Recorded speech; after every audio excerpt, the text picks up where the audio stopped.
Hello साथियों, नमस्कार। मैं नवनीत मिश्रा स्वागत करता हूँ एक बार फिर आपके अपने चैनल एग्जाम सिटी में। कलम से युद्ध की ओर सभी अभ्यर्थियों का बहुत बहुत स्वागत और अभिनंदन है। साथियों, सभी को गुड मॉर्निंग, नमस्कार। आज की क्लास वर्तमान भारतीय समाज एवं प्रारंभिक शिक्षा की। तो इसमें पहले पार्ट में हमने बात करी थी शिक्षा की संकल्पना की। अब इसके बाद जो मेन टॉपिक है शिक्षा का महत्व, इसको देखेंगे, आज डिस्कस करेंगे आपके साथ। तो सभी लोग वीडियो को लाइक कर दीजिए तथा दोस्तों के साथ शेयर कर दीजिए। चालू करते हैं, ठीक है। तो इम्पोर्टेंस ऑफ एजुकेशन क्या है, शिक्षा का महत्व क्या है, किस प्रकार से है। विभिन्न जो शिक्षा शास्त्री हुए हैं, दार्शनिक हुए हैं, वैज्ञानिक हुए हैं, इन्होंने शिक्षा की परिभाषा किस प्रकार से दी है, इसके बारे में चर्चा करेंगे, ठीक है। और इनकी डेफिनेशंस क्या हैं, सबके बारे में। महत्व राष्ट्र के जीवन में और मानव के जीवन में किस प्रकार से महत्वपूर्ण है, पूरे के बारे में डिस्कस करने वाले हैं, ठीक है। तो वीडियो को अंत तक देखिएगा। पहला आपका जो है शिक्षा का महत्व, इस टॉपिक पर चर्चा करने वाले हैं। तो अरस्तू के अनुसार शिक्षा मानव की शक्ति का विशिष्टया मानसिक शक्ति का सामान्यतः विकास करता है, ठीक है। मानव की शक्ति का विशिष्टया और मानसिक शक्ति का सामान्यतः विकास करती है, जिससे वह परम सत्यम शिवम तथा सुंदरम का चिंतन करने योग्य बन सके, ठीक है। यहाँ सत्यम शिवम सुंदरम का अरस्तू ने एक ध्यान करने के उद्देश्य से इसको मेंशन किया है, ठीक है। इस प्रकार शिक्षा बालक के व्यक्तित्व के विकास में सहायता करती है। इस प्रकार से शिक्षा बालक के व्यक्तित्व के विकास में सहायता करती है। तो शिक्षा का ये इंपॉर्टेंट महत्व जो परिभाषित किया है अरस्तू ने, ये है, ठीक है। तो अब उसके बाद आता है विद्या विहीन नर पशु समाना। एक कहावत है आपकी कि विद्या विहीन नर पशु समानः, अर्थात विद्या के अभाव में मनुष्य पशु के समान होता है। अगर उसके पास विद्या नहीं है या शिक्षित नहीं है तो वह पशु के समान है। उसको ना ही किसी की अच्छी नॉलेज हो पाती है, ना अच्छे कार्य करने की दृढ़ संकल्पता हो पाती है, ना वो अपने खुद डिसीजन ले पाता है, ठीक है। उसको दूसरों से पूछने पड़ते हैं। तो शिक्षा का महत्व जो यहाँ पर दिखाया गया है वो दो प्रकार से दिखाया गया है। नंबर एक है आपका राष्ट्रीय जीवन में, नंबर दो है आपका मानव जीवन में, ठीक है। इन दोनों के बारे में चर्चा करने वाले हैं आज। तो पहला आपका राष्ट्रीय जीवन में शिक्षा का महत्व किस प्रकार से, ये देखेंगे। राष्ट्रीय जीवन में शिक्षा के निम्नलिखित कार्य हैं। राष्ट्रीय विकास में सबसे पहली बात है, अगर राष्ट्रीय जीवन की बात करते हैं तो शिक्षा का इस प्रकार से महत्व है। तो उसमें राष्ट्रीय विकास, नेशनल डेवलपमेंट पहला आपका पॉइंट आता है, जिसमें शिक्षा राष्ट्रीय विकास का कार्य करती है। शिक्षा की उत्तम व्यवस्था के द्वारा ही देश का विकास किया जा सकता है। अगर शिक्षा की उत्तम व्यवस्था नहीं है तो लोग शिक्षित नहीं हो पाएंगे समय पर, और देश के विकास में एक अवधान या कह सकते हैं व्यवधान पैदा हो सकता है। इससे शिक्षा का विकास रुक सकता है। तो शिक्षा की उत्तम व्यवस्था करना जरूरी है। सेकेंड पॉइंट पर चलते हैं अपन कि राष्ट्रीय एकता क्या, राष्ट्रीय एकता में किस प्रकार शिक्षा का महत्व है। नेशनल इंटीग्रेशन जिसे कहते हैं, ठीक है। राष्ट्रीय एकता का आधार शिक्षा है। भारत में जातीयता, क्षेत्रीयता, प्रांतीयता तथा सांप्रदायिकता के आधार पर अनेक झगड़े होते हैं। आप लोग देखते हैं कि भारत में कभी सिख दंगे, कभी मुस्लिम हिंदू दंगे, ये अक्सर होते रहते हैं। तो ये एक शिक्षा का अभाव कहीं ना कहीं समझ में आता है कि शिक्षा का अभाव है, जिससे इस प्रकार के दंगे होते हैं, क्योंकि लोग शिक्षित ना होने पर, अशिक्षित होने पर लोगों के भड़काव में आ जाते हैं, ठीक है। शिक्षा ही इन सभी दोषों को दूर करके राष्ट्र को एकता में बांधती है। अगर बात करें लोकतांत्रिक की तो शिक्षा ही है जो देश को एक लोकतांत्रिक बनाती है, ठीक है, एक गणतांत्रिक बनाती है और एक एकता में बांधती है। ये शिक्षा के द्वारा ही संभव है। तो राष्ट्रीय, आपने देखा कि राष्ट्रीय विकास में और राष्ट्रीय एकता में किस प्रकार शिक्षा का महत्व है। तो साथ ही तीसरा पॉइंट आपका आता है, भारत में अनेक विभिन्नताएं हैं, अतः यहाँ पर शिक्षा का कार्य भावात्मक एकता में वृद्धि करना है, ठीक है। भावात्मक एकता में वृद्धि करना है। शिक्षा के द्वारा ही भावात्मक एकता के वातावरण का निर्माण किया जा सकता है। किसके द्वारा किया जा सकता है? शिक्षा के द्वारा ही।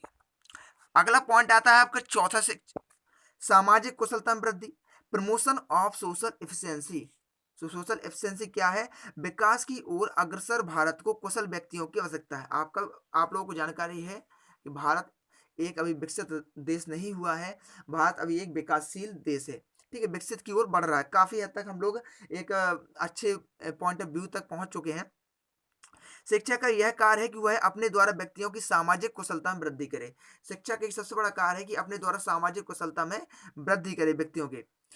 तो ये जब तक शिक्षा एक शिक्षित नहीं होगा इंसान, तभी दूसरे को शिक्षा नहीं दे पाएगा। जब तक शिक्षित नहीं होगा, शिक्षित होगा तभी दूसरे को शिक्षा दे पाएगा और एक अलग प्रकार से सामंजस्य बना पाएगा। ठीक है? तो सामाजिक जो कुशलता है, आदमी इंसान को शिक्षा ही है जो एक कुशल बना सकती है, एक समाज में एक स्थान दिला सकती है आपको।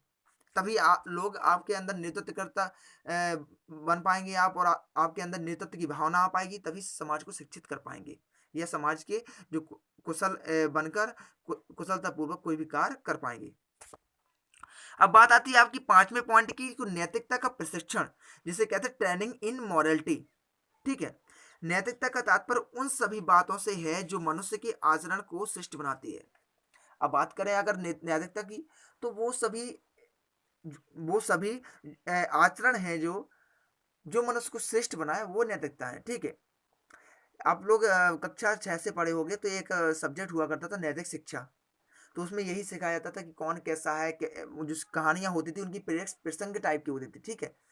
तो हमेशा कुछ ना कुछ सीखने को मिलता था, नैतिकता की चीज़ें सिखाई जाती थी। ठीक उसी प्रकार जो मनुष्य को आचरण की श्रेष्ठ बनाती है, वही नैतिकता कहलाती है।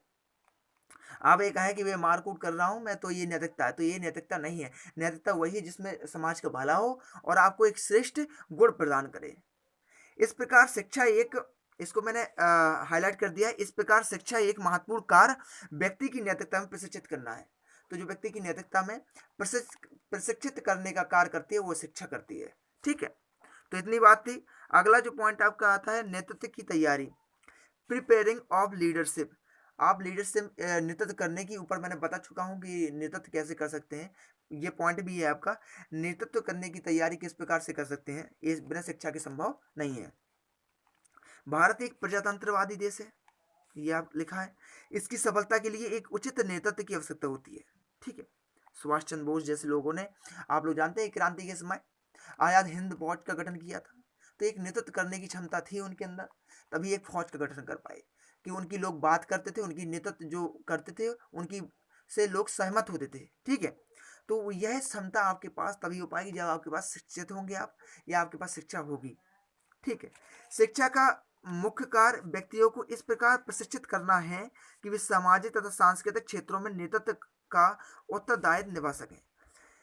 तो शिक्षा का मुख्य उद्देश्य यही है कि वह व्यक्तियों को इस प्रकार प्रशिक्षित या शिक्षित करे कि वे सामाजिक तथा सांस्कृतिक क्षेत्रों में नेतृत्व का उत्तरदायित्व उठा पाए। आप जब शिक्षित होंगे या कुछ अचीव कर लेंगे समाज में, तभी आपका सम्मान होगा और उसके बाद ही लोग आपकी बातें सुनेंगे। तो आप बेहतर समझ पा रहे होंगे, आई होप। और साथ में आपका जो पॉइंट है, सार्वजनिक हित को प्राथमिकता। शिक्षा का कार्य है कि वह व्यक्ति को सिखाए कि व्यक्तिगत हित की अपेक्षा सार्वजनिक हित को प्रधानता देनी चाहिए। ये शिक्षा है। लेकिन आजकल तो सब लोग अपने व्यक्तिगत हित की देखते हैं, कुछ भी करते हैं, नौकरी करते हैं या कुछ भी करते हैं, तो देखते हैं कि पहले अपनी जेब भर जाए, बाद में कहीं देखेंगे अगर कहीं ज़रूरत पड़ी तो। तो ये शिक्षा नहीं है। अगर आप शिक्षित हैं, तो सबसे पहली बात है कि आप व्यक्तिगत हित की जगह सार्वजनिक हित को प्रधानता देंगे, कि व्यक्तिगत हित को देखेंगे, लेकिन पहले अगर सार्वजनिक हित ज़्यादा दिखाई देता है या उसमें कार्य करने की आपको उत्सुकता है, तो उसी को करना पड़ेगा। सार्वजनिक हित को प्रधानता देनी पड़ेगी आपको। ठीक है? व्यक्तिगत हित बाद में देखेंगे, सेकेंडरी इसको लाना पड़ेगा आपको। ठीक है? 8वां आपका पॉइंट है कुशल व्यक्ति तैयार करना।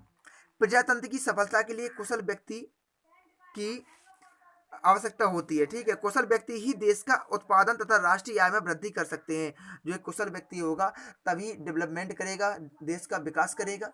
वो एक कुशल व्यक्ति ही कर सकता है, और कुशल व्यक्ति तभी होगा जब एक शिक्षित होगा। तो एक शिक्षित व्यक्ति कुशल व्यक्ति हो सकता है, लेकिन कुशल व्यक्ति शिक्षित व्यक्ति हो ऐसा जरूरी नहीं है। ठीक है? अगला पॉइंट आपका है 9वां पॉइंट जो आपके सामने है, सामाजिक सुधार व उन्नति करना। तो सामाजिक सुधार और उन्नति किस प्रकार से करना, ये शिक्षा किस प्रकार से करवाती है, ये आपको दिखाया गया है यहाँ पर। शिक्षा के द्वारा समाज में फैली हुई कुरीतियों, प्रथाओं आदि को दूर करके मनुष्य की उन्नति करना है। शिक्षा का जो उद्देश्य है, वो समाज में फैली हुई कुरीतियाँ हैं, पहले पुरानी परंपराएं हैं, कुरीतियाँ यानी कु माने बुरी और रीतियाँ माने रीति, जो बुरी रीतियाँ हैं उनको खत्म करना। ठीक है?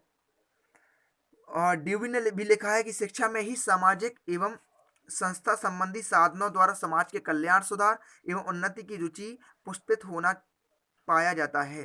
ठीक है, ये ड्यूबी ने भी लिखा है। इसको आप कभी पूछे अगर 2 नंबर में आ जाता है कि सामाजिक सुधार और उन्नति में शिक्षा का किस प्रकार से महत्व है, तो ये ड्यूबी के अनुसार बताइए, तो इस प्रकार से आपको लिखना होगा, या किसी एक शिक्षा शास्त्री के अनुसार बताइए। तो ठीक है, इस प्रकार से आपको लिखना होगा। सामाजिक सुधार और उन्नति तभी कर सकते हैं आप, कुरीतियों को दूर तभी कर सकते हैं जब शिक्षित होंगे।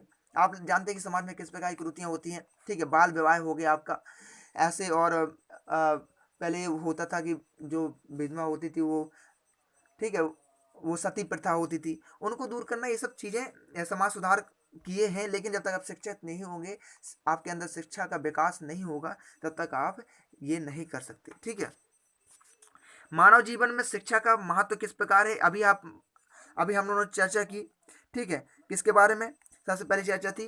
राष्ट्र के बारे में। राष्ट्र के जीवन में, राष्ट्रीय उसमें किस प्रकार से शिक्षा का महत्व है। अब बात करेंगे कि मानव जीवन में, राष्ट्रीय जीवन के बाद आता है आपका मानव जीवन। मानव जीवन में किस प्रकार शिक्षा का महत्व है, ये देखेंगे। मानव जीवन में शिक्षा का महत्व इस प्रकार है। नंबर 1 आपका दिया गया, व्यक्तिगत विकास के लिए आवश्यक।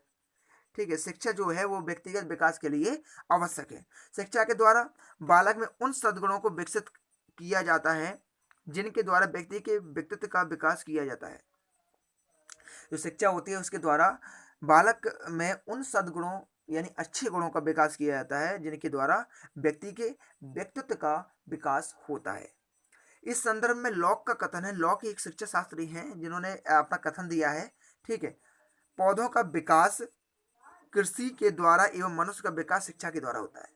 अगर पौधों के विकास की बात करें तो जब तक कृषि अच्छी तरह से नहीं की जाएगी, उसमें सिंचाई और आपकी खरपतवार नियंत्रण, अन्य खरपतवार नाशियों का प्रयोग, निराई गुड़ाई इत्यादि चीज़ें नहीं की जाएंगी, तो कृषि का विकास यानी पौधों का विकास नहीं होगा। और मनुष्य की विकास की बात करें तो अगर शिक्षा नहीं है उसके द्वारा, उसके पास वह शिक्षित नहीं है, तो उसका विकास होना मुश्किल है। तो मनुष्य के विकास में शिक्षा एक महत्वपूर्ण योगदान रखती है। जो दूसरा आपका पॉइंट आता है वो आता है समाज की प्रगति के लिए आवश्यक है। जो शिक्षा है आपकी, वो समाज की प्रगति के लिए आवश्यक है। ठीक है, तो मनुष्य एक सामाजिक प्राणी है, वह समाज में ही जन्म लेता है तथा समाज में ही उसका विकास होता है। ठीक है, तो समाज विहीन व्यक्ति मेरी कोरी कल्पना है। एक रेमोंटाए उन्होंने लिखा कि समाजहीन व्यक्ति कोरी कल्पना है। अगर समाज में बैठता नहीं है, उठता नहीं है, तो वह व्यक्ति कोरी कल्पना है। हम कल्पना भी नहीं कर सकते वह व्यक्ति कैसा होगा। ठीक है, इनके कहने का तात्पर्य है अगर वह सामाजिक नहीं है, क्योंकि व्यक्ति एक सामाजिक प्राणी है, तो उसको समाज में ही जन्म लेता है, तो समाज में ही उसका विकास होता है, वहीं जाके वह मृत्यु को प्राप्त होता है। तो तब तक शिक्षित होना बहुत आवश्यक है समाज की प्रगति के लिए। ठीक है, अगला आपका पॉइंट आता है तीसरा, राष्ट्र की प्रगति के लिए। अगर राष्ट्र की प्रगति चाहते हैं तो शिक्षित होना जरूरी है हमारे देश को। ठीक है, युवा पीढ़ी को, हालांकि कोई भी अशिक्षित न रहे। किसी भी राष्ट्र की प्रगति के लिए शिक्षा आवश्यक होती है। अगर राष्ट्र की प्रगति चाहते हैं तो शिक्षित होना बहुत आवश्यक है। शिक्षा के अभाव में राष्ट्रीय एकता स्थापित नहीं हो सकती। अगर शिक्षित नहीं है, लोग अशिक्षित हैं या शिक्षा का अभाव है, तो राष्ट्रीय एकता स्थापित नहीं हो सकती। अतः राष्ट्र की प्रगति उपयुक्त शिक्षा पर ही निर्भर करती है। जो राष्ट्र की प्रगति है वो आपकी उपयुक्त शिक्षा पर निर्भर करती है। अब चौथा आपका पॉइंट था मानव कल्याण के लिए आवश्यक। विश्व युद्ध के भयंकर परिणामों से हमें शिक्षा लेनी चाहिए। इसी के परिणाम स्वरूप संयुक्त राष्ट्र संघ यूएन की स्थापना हुई। इस संस्था के निर्माण का उद्देश्य मानव कल्याण है।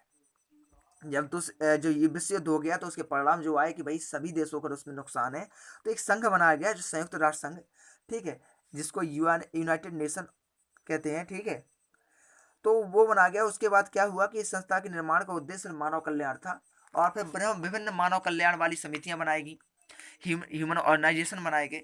ठीक है, जो मानव के लिए लड़ते हैं। अगर उस कुछ सरकार उनके विरोध में कुछ करती है तो उनके लिए आकर आगे आते हैं। तो ये शिक्षा से संभव हो पाया है। और पांचवा आपका पॉइंट आता है सभ्यता तथा संस्कृति के लिए आवश्यक। तो सभ्यता तथा संस्कृति का जनक मनुष्य है, क्योंकि मनुष्य ने ही सभी संस्कृतियां बनाई हैं। एक सभ्यता बनाई है, एक मनुष्य खुद है संस्कृति और सभ्यता का जनक है। सभ्यता तथा संस्कृति का उन्नयन व्यक्ति के ऊपर निर्भर करता है। शिक्षा के अभाव से व्यक्ति उन्नति नहीं कर सकता है। जो अगर शिक्षा का अभाव होगा तो व्यक्ति उन्नति नहीं कर सकता। सभ्यता तथा संस्कृति को नई पीढ़ी तक पहुंचाने के लिए समाज शिक्षा की सहायता लेता है। और समाज की बात करें तो शिक्षा के द्वारा ही सभ्यता तथा संस्कृति को एक नई पीढ़ी तक पहुंचाने का, न्यू जनरेशन तक पहुंचाने का कार्य करता है। तो आप लोग जान चुके होंगे शिक्षा कितनी महत्वपूर्ण है मानव जीवन में और राष्ट्रीय जीवन में। ठीक है, तो निष्कर्ष आपका क्या निकलता है? शिक्षा से जीवन से पृथक नहीं किया जा सकता है। यदि प्रगति ही जीवन है तो शिक्षा इस प्रगति को उचित दिशा में नियंत्रित एवं संचालित करती है। ये कहने का तात्पर्य यह है कि शिक्षा को जीवन से अलग नहीं किया जा सकता है। अगर प्रगति ही जीवन है, अगर आगे बढ़ना ही जीवन है, ठीक है, आगे का लक्ष्य पूरा करना ही जीवन है, कुछ भी आगे आगे एक आपका फोकस जो करके आप लक्ष्य को पूरा करते हैं वही एक जीवन है, तो शिक्षा इस प्रगति को उचित दिशा में नियंत्रित करने यानी कंट्रोल करने एवं संचालित करने का कार्य करती है। एक गाइड जो गाइड बन के आपको काम करती है वो शिक्षा है। आपको आगे अगर टेट पास करनी है तो आपको एक ये बीटीसी आपको दिलवाई, आपको डीएलएड करवाने के लिए ले गए। ठीक है, तो ये शिक्षा का कार्य है। आप यहाँ से अपने एक मुकाम तक पहुँचेंगे और बेहतर चीज़ें कर पाएंगे। ठीक है, तो आप चैनल पढ़ रहे हैं मेरे, तो आपको एक ये जरिया है, एक दिशा है, एक नियंत्रित ये दिशा बताई गई है कि यहाँ से आपको कुछ ना कुछ प्राप्त होगा अगर आप पढ़ेंगे। ठीक है, तो निष्कर्ष रूप में कहा जा सकता है कि व्यक्ति के लिए, स्वयं के विकास के लिए तथा समाज की उन्नति के लिए शिक्षा की परम आवश्यकता है। अगर व्यक्ति को स्वयं का विकास करना है या समाज का विकास करना है या समाज के लिए कुछ करना है या आगे अपने लिए कुछ करना है तो या देश के लिए कुछ करना है तो उसकी उन्नति के लिए शिक्षा की परम आवश्यकता है। इसलिए देश में सभी को शिक्षित होना चाहिए। जब हम शिक्षित होंगे तभी बेहतर रूप से अपने डिसीजंस ले पाएंगे, अपने निर्णय ले पाएंगे। ठीक है, तो वीडियो आपकी इतनी थी और आई होप कि आपको वीडियो पसंद आई होगी। तो सभी लोग वीडियो को लाइक कर दीजिए तथा चैनल को सब्सक्राइब कर दीजिए, बेल आइकन को प्रेस कर दीजिए। क्या होता है अगर इसका नोटिफिकेशन लाइव आने का नहीं आपके तक पहुंचता है तो बेल आइकन प्रेस कर लीजिए, उसको ऑल नोटिफिकेशन कर लीजिए, तब तो आपके पास सभी वीडियो समय पर पहुंचेंगी। साथ ही दोस्तों के साथ शेयर कर दीजिए, जिससे एक ऊर्जा मिलती है और आप लोग लाइक करते हैं तो एक ऊर्जा मिलती है और प्रोत्साहित होता हूँ मैं आगे काम करने के लिए। तो ऐसे कंटेंट लेके आता रहूँगा। इसकी पीडीएफ आपको रात में टेलीग्राम चैनल पर दे दी जाएगी। ठीक है, तो सभी लोग बने रहिए। और साथ ही एक बात और कि सोशल जो मीडिया हमारे हैंडल्स हैं उसमें इंस्टाग्राम आपने ज्वाइन नहीं किया तो एग्जाम सिटी ऑफिशियल, और फेसबुक ज्वाइन करने के लिए एग्जाम सिटी ऑफिशियल ये पेज है हमारा फेसबुक पर, यहाँ भी लाइक करिए। यहाँ प्रतिदिन हम आपको शिक्षा संबंधी जो महत्वपूर्ण खबरें होती हैं वो उनके न्यूज जो कटिंग्स होती है वहाँ पर प्रदान करते हैं आपको। साथ ही चैनल के लिंक भी होते हैं और टेलीग्राम चैनल पर जरूर आप ज्वाइन कर लीजिए क्योंकि ये इंपॉर्टेंट है आप लोगों के लिए। यही आपको एग्जाम सीरीज स्क्वाड के नाम से आपको मिल जाएगा और इसका डिस्क्रिप्शन में लिंक भी मिल जाएगा, वहाँ से आप ज्वाइन कर सकते हैं क्योंकि यहाँ पर आपको पीडीएफ बेहतरीन हस्तलिखित नोट के साथ प्रदान कर दी जाएगी जहाँ पर आप बेहतर तैयारियाँ कर सकते हैं। साथ ही यहाँ पर कुछ समय बाद क्विज भी करवाने वाले हैं तो वो भी आप कर सकते हैं। तो साथियों वीडियो कैसी लगी लाइक जरूर कर दीजिएगा, कमेंट करके जरूर बताइए आप लोग। ठीक है, तो फिर मिलते हैं नई वीडियो के साथ। जय हिंद, जय भारत।